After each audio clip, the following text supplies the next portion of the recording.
এই এদিকে আয়। আমার কইতাছেন তোরাই কইতাছে এদিকে আয়। ক কি কবি? কি কমারে তুই কইরা কইলি? হ আমি তোরেই তুই করে কইলাম, কারণ তুই আমারে তুই করে কইছস। আমারে যে সম্মান দেয় আমিও তারে সম্মান দেই। সোজা খে রে মে, কোন জায়গার কোন গ্যারাইমা ভূত আমার এলাকায় আমার সামনে দাঁড়ায় আমারে টক্কর দেয়, আর এই জায়গায় পিছনে এটি কি? এখানে একটু পরে সার্কাস শুরু হইব, তাই আমি সাজাইতেছি। তুই কি ভাই লাগে মুশকিল করছিস? তো কেমনে কব? তোর ভাই দেখে না যে এই জায়গা পিঠা বানাইতেছি? একটা মেয়ে পিঠার দোকান দিতেছে, দেখে না লোক নাই? তোর এই জায়গায় পিঠার দোকান দেওয়ার অনুমতি কে দিছে? আমার অনুমতি লাগবে কেন? এটা কি তোর বাপের জায়গা? এটা কি তোর বাপের জায়গা? এই খবরদার কই দিলাম, একেবারে বাপ দিলে কত কমি না, এক কান বরাবর ঠাস ঠাস করে থাপ্পড় মারা দিব কই দিলাম। তো মেয়ে মানুষ দেখে এখনো আমার সামনে দুই পায়ের উপর ভর করে দাঁড়ায় থাকতে পারতেছে, নাহলে হসপিটালে থাকতে হয়। 2 মিনিটের মধ্যে এই জায়গায় যা আছে সবকিছু গুছিয়ে এই জায়গা থেকে পড়। ওই ভাই কি কইছিস শুনছস? আচ্ছা একেবারে কান বরাবর দি মুখে করে দিলাম। সিনোস আমারে, আমি এহেনেই ব্যবসা করবো, আমার দোকান এহেনে থাকবো, আমি এহেনেই পিঠা বেচমু। দেখি কার কত ক্ষমতা, আইসে পারলে আমারে এই জায়গাতে উঠাক। আমার দিকে তাকিয়ে আছিস কেন? যা দোকান বল। এই আবার যদি এই জায়গায় দোকান বহাস, আজকে তো খালি দোকান উড়াইছি, তারপর তোরে উড়াই দেব।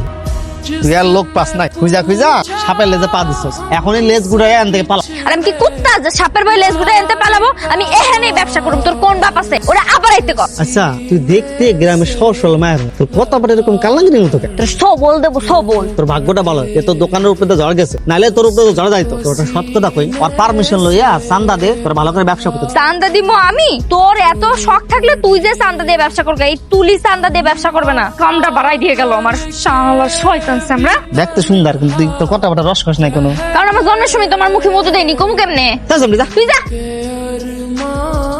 কিরে তুই আবার এইখানে? তুই তো দেখতেছিস ভালো বেহাইয়া মেয়ে, তোর এখন কি অবস্থা হবে তুই জানিস? তার আগে তুই শোন, আমি একটু আগে থানায় গেছিলাম তোর নামে মামলা করতে, কিন্তু করি নাই, কারণ তুই তো দাউদ খানের ভাতিজা। পুলিশ যখন তোর ঘাটটা ধইরা ধাক্কা দিতে দিতে থানায় নিয়ে যাইবো, তখন তোর মান সম্মানটা তোর যাইবো না, তোর চাচার যাইবো, নাইলে নারী নির্যাতনের কেস টুইকা দিতাম। আচ্ছা বুঝছি, তুই এখানেই দোকান কর, আমি আর তোরা কিচ্ছু কমু না। তোরা সবাই পিঠা খা, দেখ তো কেমন পিঠা বানায়, আমারও একটা পিঠা দে। ভাই লালো না ভাই চল। এই, আমার পিঠার দাম আগামী মাসে 33 তারিখে পাবি। দোকানে খাতা কলম নাই, লিখা রাখ। কইছিলাম না পাঙ্গা নিস না, বুঝ। ওই, বাড়ি কত নাম্বার? এই তো 6 নম্বর ওঠে, 4 নম্বর বসা।